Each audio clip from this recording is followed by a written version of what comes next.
क्रीडा धारूर क्रीडा संकुलाची दुरावस्था, काम अपूर्ण. क्रीडा संकुलाच्या देण्यास नकार दिला. परिस्थिती खेळाडूच्या आहे. आपण संबंधित जागेमध्ये तालुका क्रीडा अधिकारी झाडे वाढली यांनाच विचारणा करा असे किल्ले धारूर तालुक्यात क्रीडा संकुलासाठी 2016-17 मध्ये निधी मंजूर होऊन कामास सुरुवात करण्यात आली.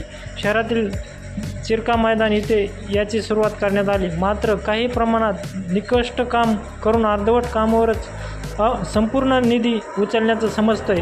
त्यानंतर आज 2025 साल चालू आहे तरी या क्रीडा संकुलाचे तब्बल 8 वर्षापासून हे काम अर्धवट सोडण्यात आले आहे. त्यानंतर अनेक वेळा क्रीडा संकुलन परिस्थितीतील विविध कामासाठी शासनाकडून निधी आला. मात्र या फक्त कागदपत्राची दाखवून निधी लुटण्याचा प्रकार घडला आहे तरी असल्याच्या जनतेतून बोललेले जात आहे. सार्वजनिक बांधकाम विभाग निविदा काढून कामकाज येथील BA केदारी गुत्तेदारास मिळाले होते. 2017 मध्ये काम 1.5 वर्ष रखडले होते.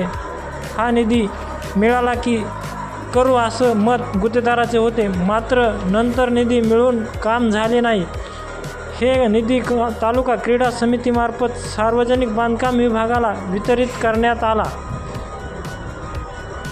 समितीचे अध्यक्ष उपविभागीय अधिकारी होते. त्यानंतर बदल होऊन स्थानिक आमदार व नंतर समितीचे अध्यक्ष धारूर कार्यालयाचे तहसीलदार हे समितीचे अध्यक्ष असून कामाकडे अध्यक्ष म्हणून पाहत होते.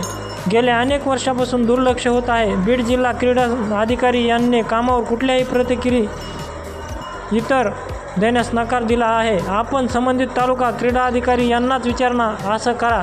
मत जिल्हा क्रीडा अधिकारी अरविंद विद्यासागर यांनी व्यक्त केले.